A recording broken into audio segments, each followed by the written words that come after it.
téléspectateur yu ITV di leen dalal jàmm di leen nuyu di leen ziar ci émission kennu askan wi tey jii ñu am mbégte dellu si fi naka noonu ñu am mbégte dalal docteur Assane Diop président du syndicat des pharmaciens privés du Sénégal docteur Assane Diop naka noonu moom moo jiite conseil d'administration bu Sokafi Pharma docteur man lay dalal jàmm ci plateau kennu askan wi fii ci ITV. waaw jërëjëf El Hadj Malick ci invitation bi. ñu ngi nuyu téléspectateurs yëpp di leen. baalu àq ci koor gi di leen sargaloo ci daanaka weeri mujj yi fan yu mujj yi toll ci koor gi muy fan yu vraiment yu am solo. merci ci invitation bi. di la gërëm baax aussi ci sa disponibilité ndax tey la ko yàlla dogal ndax yàgg naa la invité mais day fekk nga am ay empêchement. effectivement oui. alors tey jii ñu fas yéene waxtaanee ak mbirum faux médicament gis nañ yow bokk nga ci délégation bi nga xamante ne ñoo demoon Kaolack Kër Ayib. fi nga xamante ni foofu la douane saisir ay garab yu bon ñi nga xamante ne xayma nañ ko ci 1 milliard ak 564 millions 118 mille 740 francs CFA mu nekk lu takku alors est-ce que mën nga ñëwaat ci mbir moomu la laataa ñuy xuus bu baax ci waxtaan bi. voilà jërëjëf mbir mi daanaka bërki démb la service la brigade commerciale bu Kër Ayib bu douane. jàpp ñaari camion yi bi ñu boo leen séenee wala boo ubbee camion bi ay baggu jën ngay gis. jën mu am glace ci biir mais ñoom xam naa ci seen xarañteef ñu yaakaar ne am na lu ci nekk ci la ñu gis vraiment ay carton yu bëri yu def ay garab ci ginnaaw vraiment condition de transport yu doy waar ci ay garab. ci la ñu saisiré effectivement camion yi malheureusement wala ñu ko doon indi ñu daw. jëm nañ leen jàpp sax mais antuwul si la ñu woote nag vraiment secteur syndical bi nekk Kaolack woo ma aussi ne ma daal bu doon seen sago syndicat bi ñëw gis vraiment li nga xam ne moom lañ jàpp nii di profité vraiment rafetlu liggéey bi nga xam ne secteur syndical Kaolack ak tous les pharmaciens ñu ngi koy def ak collaboration bi nga xam ne vraiment mi ngi commencé di taxaw di nekk en place diggante douane pour ne pas dire les forces de défense et de sécurité en général ak la profession pharmaceutique si lañ ñu woon nag ñu ñëw ànd ak ñoom vraiment gis lu doy waar. parce que comme j'ai dit tout à l'heure bu fekkee ni tey kii dafa ne ay garab laay indi. mu am sax ay piqûre tétanos ci biir am ay comprimé nga boole ko ak ay jën ak ay glace yëpp mélangé. jaxas mélange la. waaw pour vraiment nax nit ñi. loolu lu doy waar la. te mu leer ne li ñu fi jublu après mooy jox ko ay doomu aadama ñu jëfandikoo ko muy li nga xam ne vraiment lu doy waar la ñu gis tam quantité bi du mu toll. vraiment ay centaines de cartons la. am ay produits yu cher ci biir am vraiment li ñu wax léegi daal pour ñu xam sax dañ dem ba da koy piqûre nit loolu daal daanaka lañ fa gis ñu ànd ak ñoom ci saytu bi moo indi montant bi ñu wax nii léegi. mais alors docteur Assane lu waral li ni mel mbir mi dafay gën a takkarnaase temps yële ci gannaaw mbirum Padois loolu gisoon nañ ko loolu sax daan ci ñëw ci kanam tuuti alors mbir mi lu tax sanctions yi ñoom ñoo des. wala lan wala yéen aussi da ngeen jàpp ni comme ni ñu criminaliser viol. lépp lu jëm ci wàllum faux médicament aussi foog autorités yi jël ci ay décisions ak ay sanctions yu lourdes. waaw fi nga mujjee daal foofu la. dafay mbir mi nga xam ne c'est rentable ni ñu koy waxee. pour ne pas dire très rentable. dafa dox. am na étude yu wane ne. boo defee 1000 francs ci drogue xëy na 5000 nga ci am mais boo defee 1000 francs ci faux médicament. mën nga si am 50 000 ba 500 000 moo tax ñu bare tey jii ñu bàyyi drogue bi te effectivement drogue bi dañ ko criminaliser ñu xam ne daan yi leen si mën a fekk ay daan yu tar la ñu bàyyi ko léegi nag ñëw ci garab bi loolu benn la. beneen bi mooy aussi sunu dëkk bi nag dañu seetaan mbirum garab. li ma wax bu seetaan am na si. bu bëri seetaan rek la sax. seetaan fan la tàmbali maanaam. si garab yi ni jaay si mbedd mi. foofu la tàmbali ak si yenn bërëb yi. ak ci yenn bërëb bi. parce que tey ñun ñëpp ku nekk Sénégal léegi di xale bu ndaw peut-être ba am léegi fukki at ak juróom yaa ngi dégg ñuy naan kër sëriñ bi waratu fi nekk. ndax lan lu waay soxla ci garab muy garab bu bon di garab bu ñu tere di garab bi nga xam ne vraiment utilisation bi c'est encadré bu demee foofu ñu jox la ko. ci joxit bu doy waar kenn xamul fu mu jóge te ñi koy joxe xamuñu ci dara. loolu nekk fi marché yi yenn luuma yi tamit nekk fi boo demee fekk fa ay garab. mu am ay marché yu mag yi nga xam ne boo fa demee tey daanaka garab yi ay grossistes nga fay fekk boo demee fu mel na marché Ocass tey wala marché Thiaroye bii biir Dakar. am na roxyam boo fa duggee li nga fay fekk ci garab dafay jaaxle. ay garab yu bëri ñoo fay nekk. ma ni grossiste laa wax. grossiste léegi nag boo tegee ñoon di ko tere mu am nag ñi koy jaay en détail te nag jaay en détail bi jusqu'à présent xëy na ñu xamul woon ñoo koy def mais dafa am lu ñu commencé constater léegi mooy. dafa bare nag ay structure sanitaire yu ñu autorisé wala yi nga xam ne te amuñu autorisation yu def ay prestations mais di jaayaale garab ñi nga xam ne kenn autorisé wu leen dañu am problème pour approvisionner en médicaments mais ñu dem ci marché boobu. te li ñuy wax on sait que c'est grave mais nous l'assumons parce que dañ ko gis mu am bi ñu jàppee Patte bi. enquête baa ngi en cours mais dégg nañu ne am na ay structure de santé yu fay approvisionner. loolu yëpp bu ñu ko tegee de côté nga dem dëkk bu mel ne tey Touba. ñu ne ñii ni Touba am na entre 1 million 2 millions d'habitants mais doo fa fekk lu ëpp juróom fukki pharmacie yi nga xam ne am nañ autorisation mais à côté nga fekk fa ñeenti téeméer la ñenn ñi wax. bu yàggul dégg nañu maître Ba bu wax. juróom-ñaar téeméer boutique. yuy jaay garab yu sañ bind pharmacie yamuñu si jaay garab. dañuy bind pharmacie mais dañuy bind pharmacie. carrément alors que tey pharmacien bi bu génnee moom mënul génn université yor diplôme am wax dem bi ji pharmacie sañu ko. pharmacien bu ko defoon tey suba tolle bu doy waar jóg ñëpp dal sa kaw. naam li nga xam ne nag pharmacien bi nga xam am na diplôme jàng na sañu ko ñu seetaan parce que seetaan la. kenn du wax gisu ko. kenn du wax ni gisu ko kon autorité yi dañu seetaan. moo tax mbir mi ëpp loxo. moo tax mu ko ëpp loxo parce que nag wax nañ ko li tax lii bëri mooy dafa am ay receleurs ci ginnaaw loo indi ñu jënd ko loolu moo tax damay yàgg di tooñ naan am na dëkk yi nga xam ne tey jii biir Afrique rek. soo yoree sa keesu garab bu bon bëgg ko jaay gisoo koo ko jaay. parce que population bi du ko jënd te gisoo aussi ku taxaw di ko jaay ubbi boutique te amoo ci droit te kenn terewu la ko. ñun liñ jàpp mooy seetaan bi la. ba pare nag sanctions yi tamit dafa faible wax nga ko. ndax bu fekkee ni tey koo jàpp ci garab bi ay weer nga koy tëj. amende bi du passé 2 millions 3 millions mais ku am valeur yu milliard nga dugal ko ci dëkk bi. mais boo ko waxee dañ lay amende 2 millions tëj la 2 weer mais mu nangu. en quelque sorte. wala dina am kenn ku mu sacrifier mu tëddal ko. le temps moom mu jaay garab yi. alors docteur Assane Diop est-ce que mën nañu wax ni dépôt yi bokk na si luy favoriser faux médicaments. loolu laa wax léegi dépôt yi daf ci bokk. parce que nag tey jii mënoo jàpp sa xel rek na dem si 400 pharmacies yu soxla garab. il faut mu am ñu leen ko jox. c'est 400 dépôts illégaux au moins yu nekk dëkk bu sell bii di Touba am ay clientèle war a jaay. di nga ci gis dëpp yi xam ne sax ni ñu achalandé maanaam ni ñu defaree seen pharmacie boo fa duggee moo dàq pharmacie wala moo ko ëpp garab. Ah bon waaw loolu yëpp lu am la te am nañ ci ay. te ñooñu amuñu autorisation. amuñu autorisation du tout ñu seetaan leen bàyyi leen fa. loolu nag moo tax phénomène bi bu ñu ko bëggee xeex yam si ne. nañ ñu ko gérer ci au niveau des frontières wala nañ alourdir peine yi du sotti damay joxe toujours exemple. pharmacie du moins hôpital Matlaboul Fawzeyni. bu yàlla defee ku malade nekk fa bu génnee soxla garab.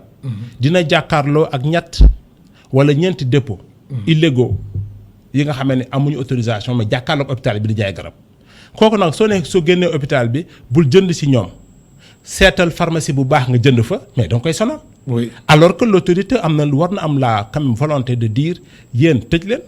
parce que ñun pharmaciens yi. bu ñu amee contrôle te damay fàttali fii que commerce daf ñu contrôler. ministère de la santé daf ñu contrôler. ministère des impôts daf ñu contrôler même inspection du travail mi ministère du travail mais ku si ñëw dina la laaj sa autorisation. lu tax nag ces gens là sañ li ñu sañ te dara fekku leen si. loolu nag si li bokk li phénomène bi. du fi jóge loolu ci la bokk. kon tant que.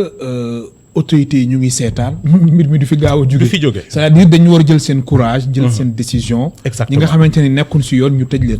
et te loolu à la mooy limite sax bi ñun dañu li ñuy laaj sax mooy la matérialisation des engagements du chef de l'État. xam nga fi kaawu voilà affaire Amadou Gourou bi amee ba le président Macky Sall ni ñëw leen ma recevoir leen. mais dafa ni ñu je vais prendre des mesures fortes. instruire le ministre de la santé instruire yeneen ministre mais sañ naa ne ba tey ba sànq. ñun bokk gisaguñu benn action forte bu état bi jël contre ce marché là dañuy seetaan. kon ba leen président Macky Sall recevoir loolu ba tey.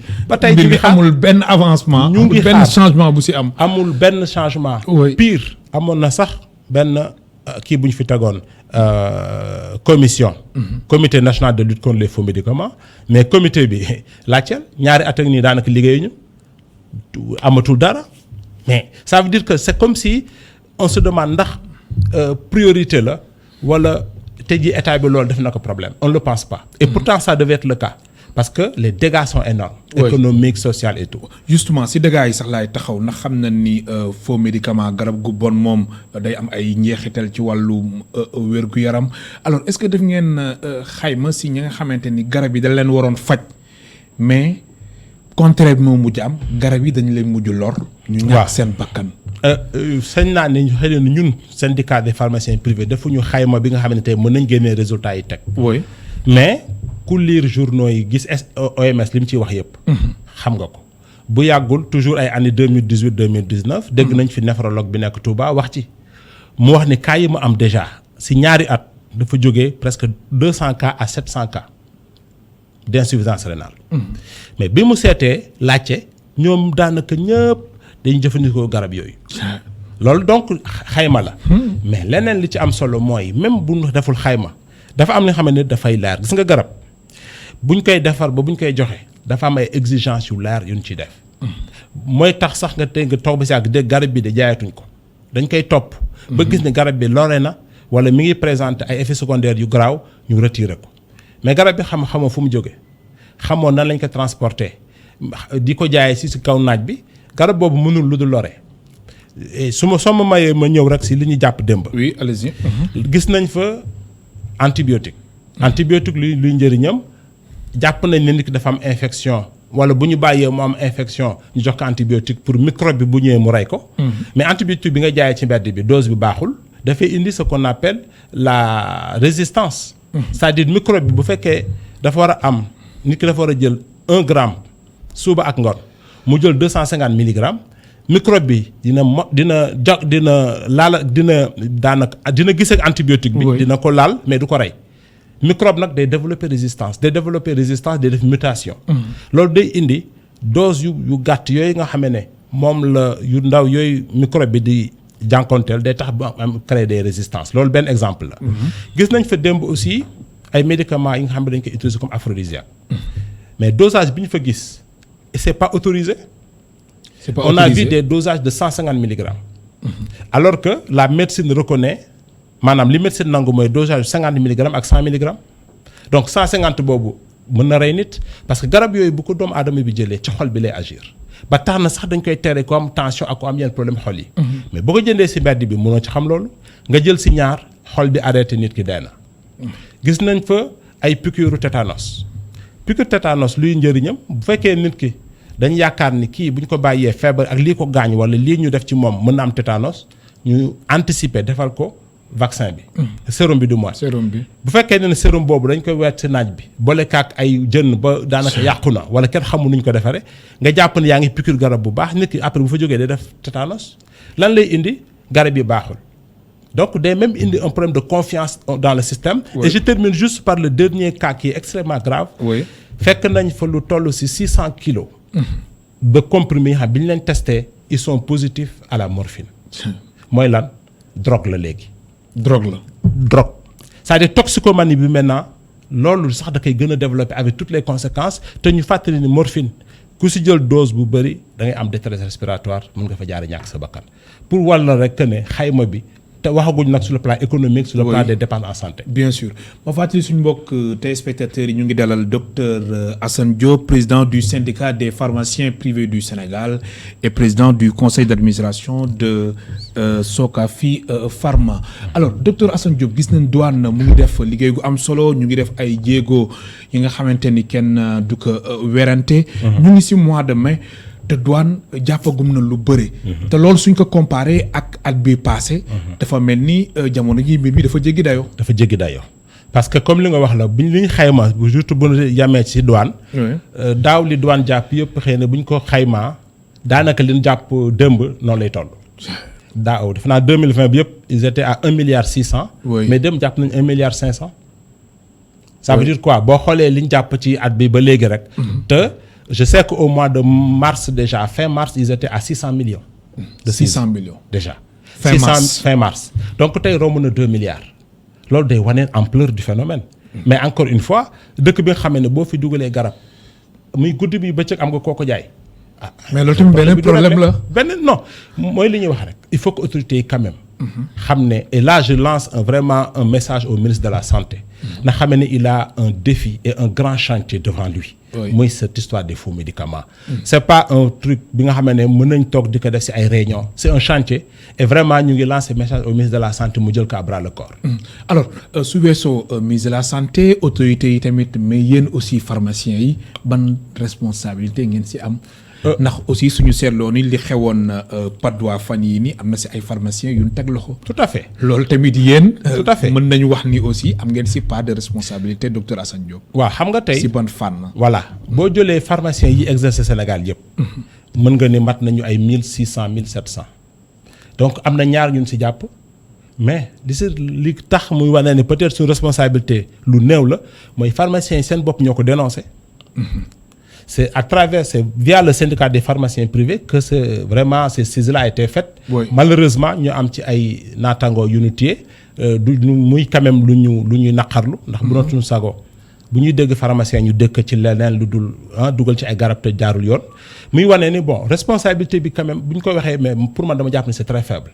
parce que nag kenn umpalewul ne xëy na fukki at ak nii ci ginnaaw. du ñu toog at pharmacien jóguñu wax lii na fi jógee. donc ñu ngi ciy xeex li ci des nag yenn saa yi mooy ñàkk xam wala beneen lu tax nit ñi di ci dugg mais je peux vous rassurer. que pharmacien yi seen responsabilité ci trafic bi est minime de chez les minimes. parce que tous ces médicaments là aussi circuit bu ñuy jaar du jaar circuit normal. après fi ñu koy jaay yëpp du yem ak officine du yem ak hôpitaux yi.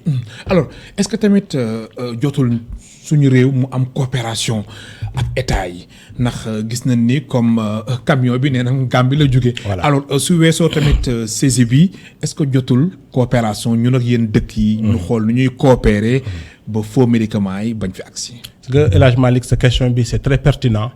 te loolu moo justifié le fait que syndicat a toujours dit le Sénégal ratifier la convention Médicrime. dafa am différence ak criminaliser bi tout seul. Ouais. Parce que convention Médicrime certes dina criminaliser le trafic mais dafay criminaliser également ce qu'ils appellent les infractions similaires boobu sax du ma ci sore mooy du yem ci garab léegi. oui day dem sur tous les produits médicaux mais day yem aussi si même boo fekkee trafic nga sax notice wala demande wala autorisation wala AMM nga trafic nga sax da ngay dugg ci convention bi. mais convention bi aussi li muy indi lu ëpp solo mooy li nga wax léegi parce que convention bi nañ jàpp ne fan la jógee. Conseil de l'Europe. parce que ñoom dañu xam ne fokk lëkkaloo entre états yëpp am. pour xeex bi mën fi jóge ndax. dafay dugg dans le cadre des crimes organisés. kii defar ki koy dugal si ki koy jaay ñëpp bokkuñu fi ñu nekk. mais ñooy lëkkaloo def seen ba wax ba joxe lu ñuy wax trafic transfrontalier. mais c'est ça. c'est trafic effectivement trafic transfrontalier la. parce que tey boo xoolee souvent dëkk yi muy jógee di dugg si. bu dee pays frontalier Sénégal yi la bu ma jëlee dëkk bu mel na comme kaay bi ñu intéressé Gambie amul industrie pharmaceutique. donc dafa transiter rek normalement. dafa transiter rek. parce que amul industrie.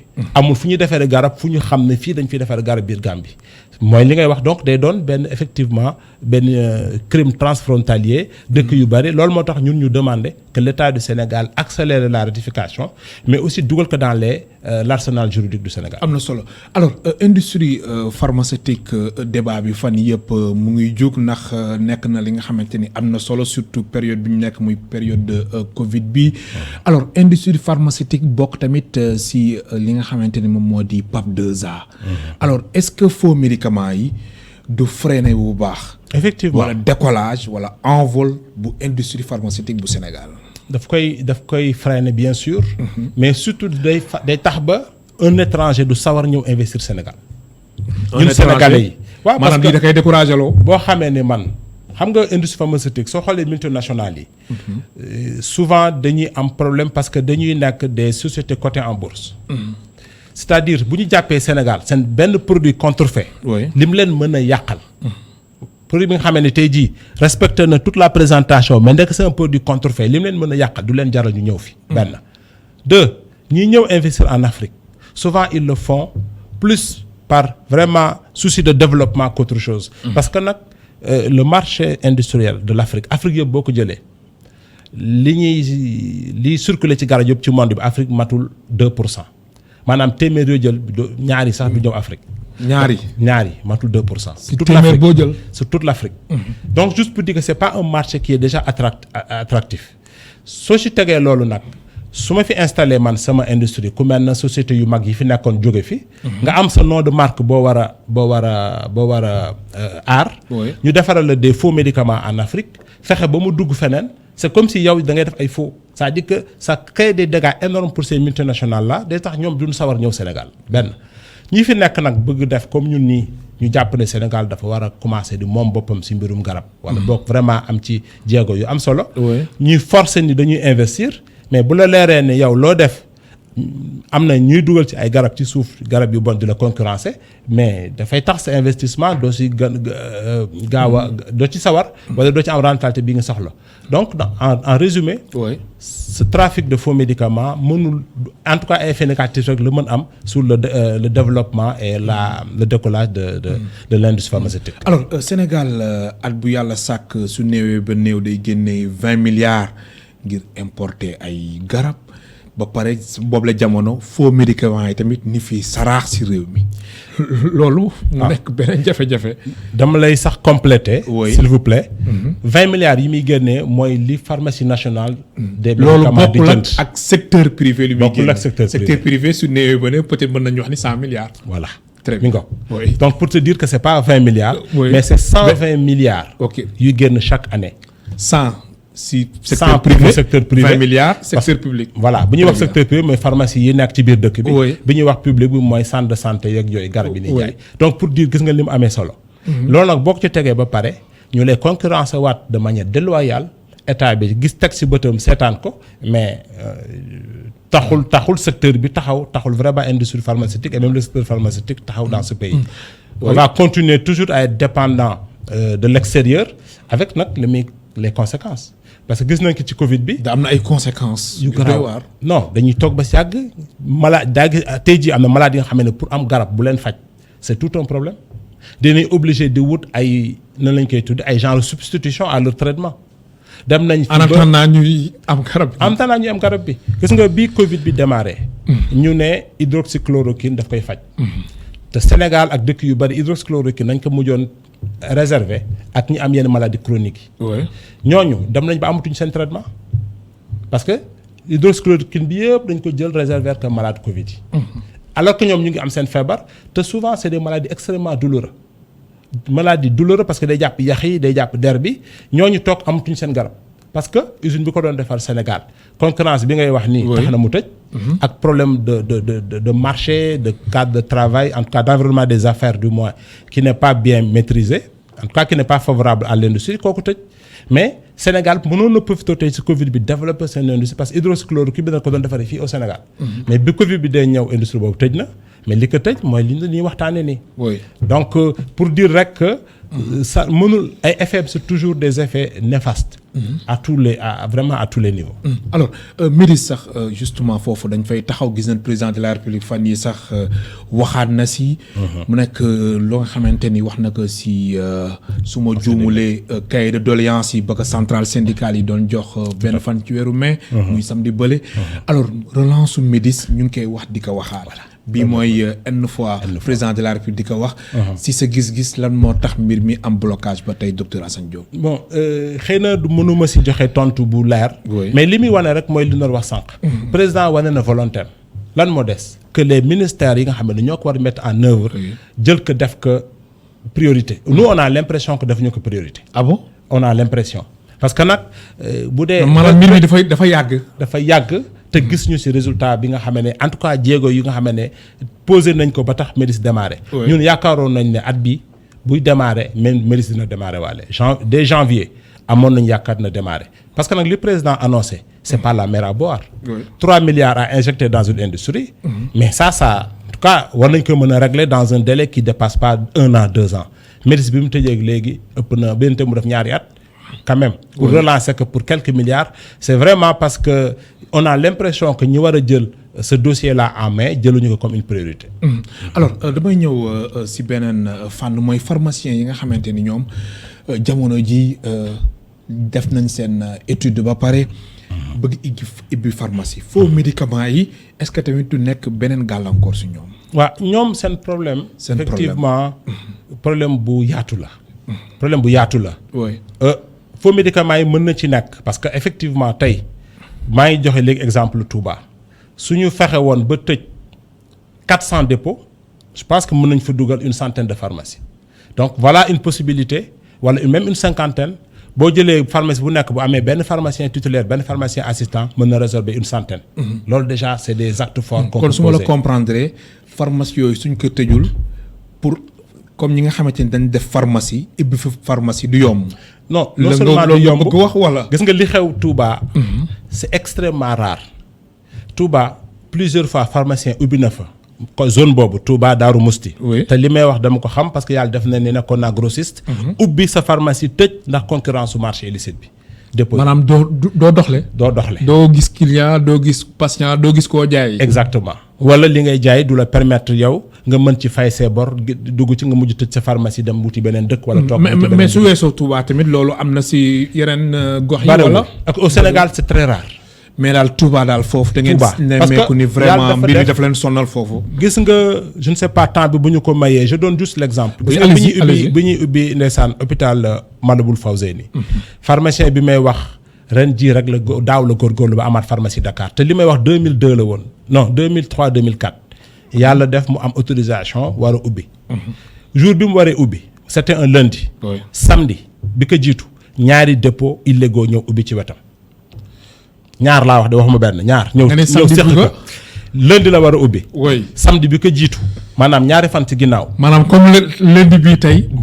barki démb ñaari dépôt ñëw ubbi. jàkkaarloog hôpital bi ba pare am ay ñu négocier ci biir hôpital bi ba malade bi bu gën a ñu orienté ko foofu. kooku toog mënul liggéey imaginons un pharmacien bu ubbi pharmacie. mënoo liggéey loolu la jàng loolu la xam loolu la mën. ba pare dafa jot a def stage ay pharmacie ba maîtriser li muy def. kooku dafa obligé jaay ko ki mu ko jaayaat ko ba ñu mujj tëj pharmacie bi. après moom mu ñëw ubbi Dakar. déedéet dafa ñëw Dakar ñu jël ko muy liggéey ci pharmacie. te du ma tudd turu pharmacie parce que léegi ñu xam kan la. liggéey na si ñaari pharmacie ba ñett avant muy amaat pharmacie ren. xoolal def na juróom-ñaari at ba juróom-ñett di liggéey ci pharmacie balaa muy amaat pharmacie. lan moo ko waral ay dépôts illégaux yu ubbi jàkkaarloog moom nekk tey ñoo la gën a yombale. et cetera mais dépôts illégaux yooyu docteur Assane Diop ñan ñoo leen di dooleel. wala autorités yi ba tey ñoom ñooy seetaan.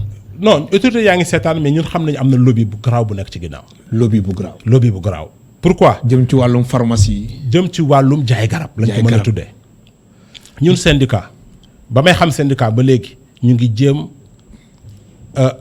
toog ak kilifa Touba. pour expliquer ko phénomène bi. mais bu syndicat ne damay ñëw d'abord pour ñun on nous a masuñu nangul audience. ah bon oui toujours ay. expliqué te da ngeen di def ay démarches bu nekk mais. maanaam da leen di baare dañuy baare. bu ñu daan def sax ñëw ziar sëriñ bi. parce que am nañ suñu biir tamit taalibe murit. ñu profité di leen ziar. bu ñu demee sax ziar sëriñ bi génn dépositaire yi ñëw ziar sëriñ bi génn ñoom tamit. ah bon waaw pour wane ne ñu ngi ñu suivre de très près. li ma wax sànq rek kon lobby boobu am na doole de. am na doole waaye nag ñun dañ jàpp ni kenn ëppul doole état. su état décidé nag faj dara. kenn ëpp ko doole. certes lobby bi am na doole nous le reconnaissons mais loolu rek la gis nga du problème mu approvisionnement par officine yeeg yooyu non c'est un problème de lobby et de volonté politique. encore une fois ñun. bu ñu kenn pharmacien amul sañ-sañ ubbi tey ñi demee ubbi pharmacie te amul si autorisation. donc loolu rek. ku mel ne ministère du commerce mais pour revenir sur les jeunes. man dama jàpp ne seen la plus grosse difficulté fan la nekk. c'est une absence d'adéquation entre l'offre et la demande. dañ nekk dëkk bi nga xam ne pharmacien bu génn daanaka industrie rek nga mën a def. wala boog moom mooy possibilité bi nga am non du mooy pharmacie officine mooy possibilité. alors que pharmacien bi tey fi ñu ko soxlaa bari na mais nag dañ nekk dëkk bi nga xam ne da ngay soxla peut-être 50 pharmaciens ba 80 par at. mais dëkk bi di former 200 à 300 pharmaciens par at. loolu dara tant que réfléchir duñu yeneen filières yi absorbé ba pare ñu peut-être organiser waat secteur pour permettre leen ñoom ñu liggéey dans les officines. du sotti mais aussi permettre l'auto-emploi. tey pharmacien bi war na mën a ñaari pharmacien ñeent ni dañuy ubbi seen unité pour defar ay coton ay bandes ay compresses état bi favoriser leen ko mais tey c'est extrêmement difficile. Donc le gros du problème c'est ça. On n'a que l'officine et les autres filières ne sont pas suffisamment développées. Et aussi nag il y a trop de pharmaciens qui sortent nañu waxante dëgg. C'est pas que da leen ko kiiwul mais quand même dëkk boo gis da ngay organiser. Mënoo am un flux de 200 pharmaciens qui sortent sous prétexte que c'est minimum 200 par an. Par an. Gis nga bi te état ñu bëri ñu ngi toog liggéeyuñu. ñu bëri ñu ngi toog liggéey gis nga bi en 2018. oui bi état bi ne parce que nag pharmacie léegi chaque année la ñu war a def ou chaque 2 ans chaque année état bi moo naan war nañ ubbi pharmacie ci gox yi. ñu ngi amoon à peu près ay 61 su ma juumalee maximum 80 gox yu ñu war a ubbi pharmacie mais il y avait 570 dossiers.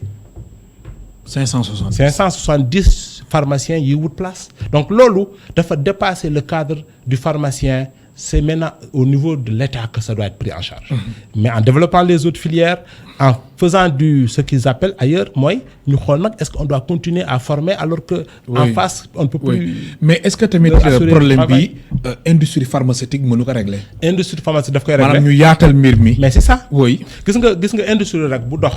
mën na la liggéey loolu 10 à 20 pharmaciens. benn industrie bu doxee dëgg. mën na la liggéey loolu 10 à 20 pharmaciens.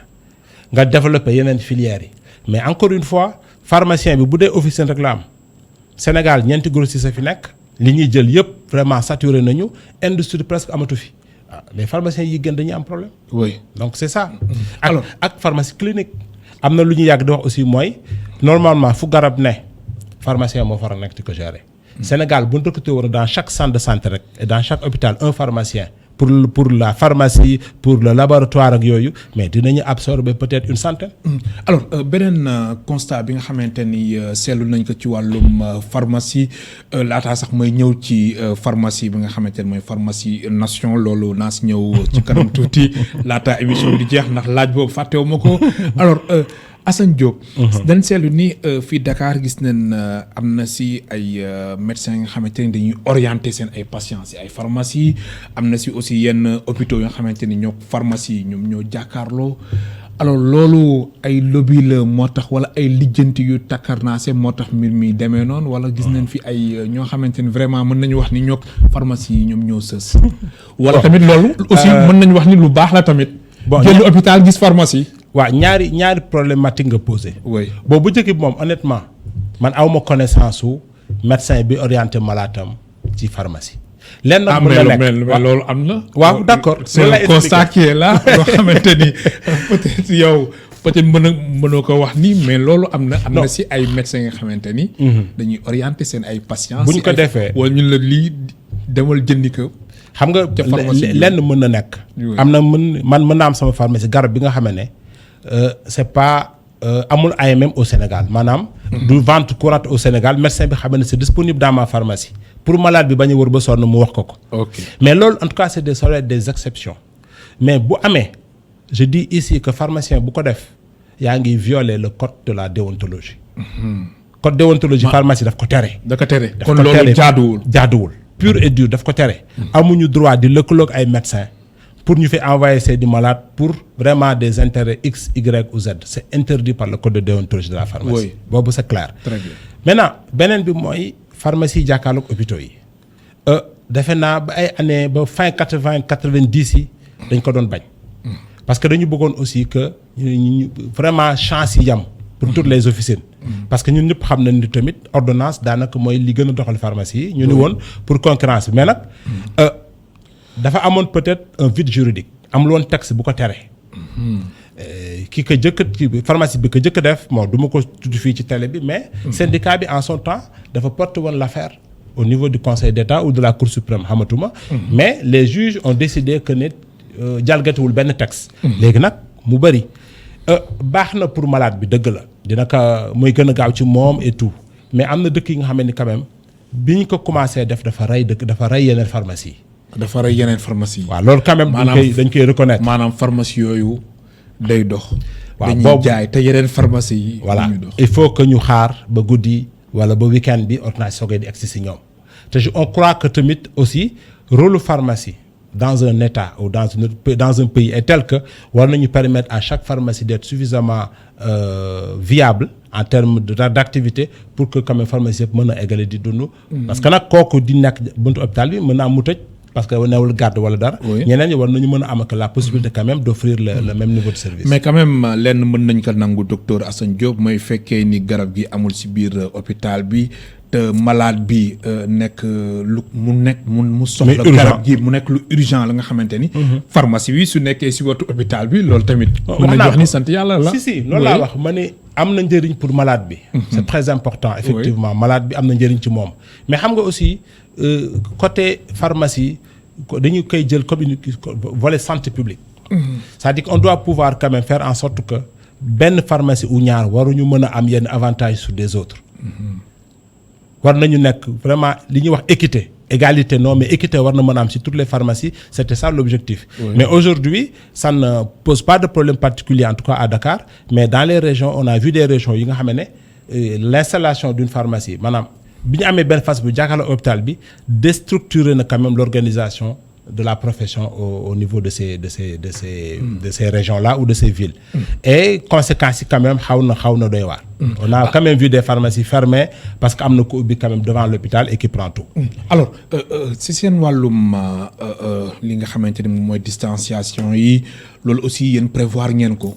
maanaam pharmacie su ubbee fii. mu nekk rue Kaolack angle Fatick. fii nii immeuble Béli Bosso.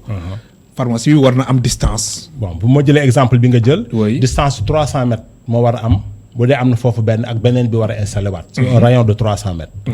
Il y a un arrêté du ministre moom moo définir loolu bu dee biir Dakar Plateau 200 mètres la. boo génnee Dakar Plateau 300 mètres boo demee ci région yi 400 mètres. Ça c'est un arrêté du ministre moom moo ko à partir du décret de 2007 moom moo définir ces distances là. am na solo alors lu ñu desee ci ay simili bëriwul mën nañu wax ni sax ñeenti simili la docteur Assane Diop ma ñëw ci laaj bi nga xamante ni fàttewu ma ko. alors pharmacie nation. coow li bëri woon na ci ginnaaw mbir mi ba léegi leeragul. waaw mbir mi ba léegi leeragul. parce que nag dañu jéemee waxtaan pour wut solution amuñu ko. dañ ko yóbbu ci yoon. ci yoon yóbbu nañ ci yoon déjà contrat de bail bi parce que jàpp nañ ne IPRES war ko woon mën a jox pharmacie nation ndax ki fa nekkoon mi pharmacie dakaroise IPRES daf ni ko baal ñu nga génn le temps ñuy defar travaux yi bu ñu paree moom tamit mu pare ni bëggaat naa ñëw. foofu tamit OHADA kon yéen loolu àndoo leen si. ñun ànduñu si. OHADA li mu wax parce que texte de loi aussi la ñuy wax. mooy moom moo fa war a nekk te nag problème bi mu indi mooy tey jii si site boobu dañu am ñaari pharmacie yu ñu fa autorisé maanaam y a 2 arrêtés yu autorisé la création d'une pharmacie là-bas maanaam madame Mbodj mi ngi yore arrêté am ni que foofu nga war a nekk. pharmacie nation yor arrêté ñun ko foofu nga war a nekk et ñu jàpp ni nag di dans un pays loolu waru mën a nekk. ñu attaqué aussi l'arrêté de transfert parce que transfert pharmacie tamit dafa am lu ci yoon wax yoon dafa ni booy transférer sa pharmacie comme li nga doon wax léegi. na am distance ak pharmacie ya fa nekkoon de 200 mètres. bii nag dafa ñëw ni damay transférer sama pharmacie fi pharmacie bi nekkoon te pharmacie boobu li ko fa jëlee ñëpp xam nañ ko te arrêté mi ngi toujours nekk en vigueur. Maintenant. Tribunal du commerce nee nañu ñoom ils sont incompétents sur le contrat de bail muy lu ñu jaaxal trop te ba léegi vraiment ñu ngi déglu les raisons te amaguñ ko la Cour suprême par contre a donné une décision vraiment qui nous conforte qui nous réconforte mooy suspendre na l'application de l'arrêté de transfert de la pharmacie en attendant muy prononcé wu si oui ou non il va annuler. Alors docteur Assane Diop wàllum fiscalité wàllum taxe jëm ci wàllum garab yi da ngeen jàpp ni aussi loolu aussi dañ ko war a réformer ñu saytu ko. waaw c'est surtout volet sax importation des matières premières yi bokk ci garab yi. parce que tey garab yi ci boppam daanaka dafa amul taxe amul droit de douane. am na quelques taxes communautaires mais bëriwul mais tey ki bëgg defar garab Sénégal dañ lay taxer ba nga xam ne boo paree. yaay gën a cher la ki indi produit fini bi ñu jàpp ne bu ñu bëggee développer il faut que taxes yooyu ñu xoolaat ko pour que quand même le produit bi nga xam ne moom la ñu defaree Sénégal mën a concurrentiel ba même bu ñu importer ñoom ñaar ñu mën a prix du bañ a réeroo trop. mais tey boo fekkee ne da nga respecter conditions yi defar boo saaganee garab bii ni indi yow sa prix dina nekk ñaar ba ñetti prix bi nga xam ne moom lañ dugal ci réew mi.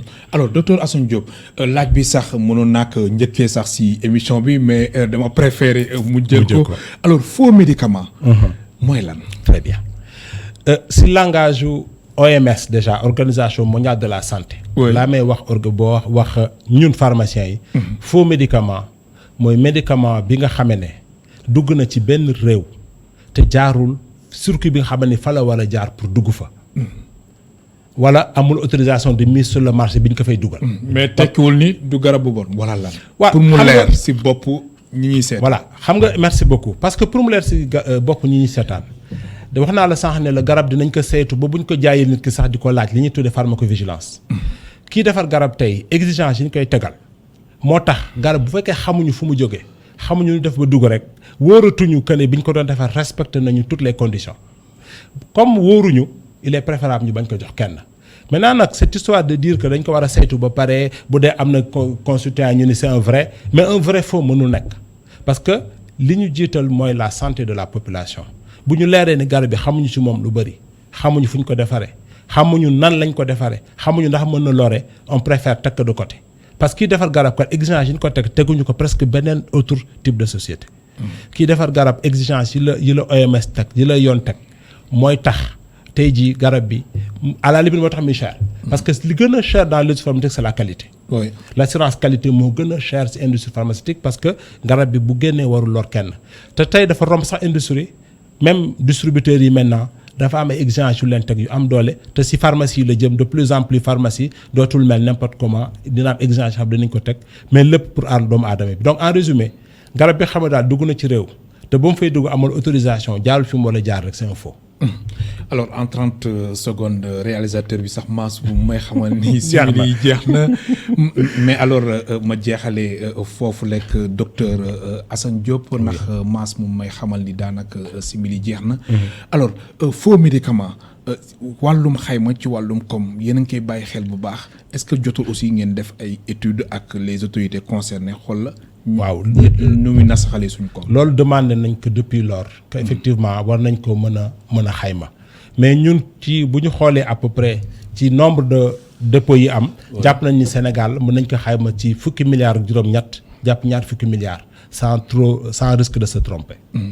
pharmacie dox na alhamdulilah mais amul perte moo wala na ni daal garab yi surtout yu la koy delloo non foofu tamit changé na tamit nit ñi ñu ngi koy wax de non ça a beaucoup changé non loolu amatul presque amatul presque même parce que bu njëkk chaîne la woon oui ñun bu ñu jaayal dañuy jox grossiste bi moom jaayul mu jox labo bi remboursé ko léegi le labo presque ne rembourse plus ce qui fait que tey jii de plus en plus pharmacie mënatuñ delloo garab d'ailleurs temps yi am na ci ay waxtaan yu ñu nekk grossiste yi pour ça mais daanaka loolu mi ngi jeex de plus en plus ci monde bi Sénégal aussi bu sàgganee fa lañ jëm. maa lay gërëm bu baax di la sant docteur Assane Diop. jërëjëf El Hadj Malick.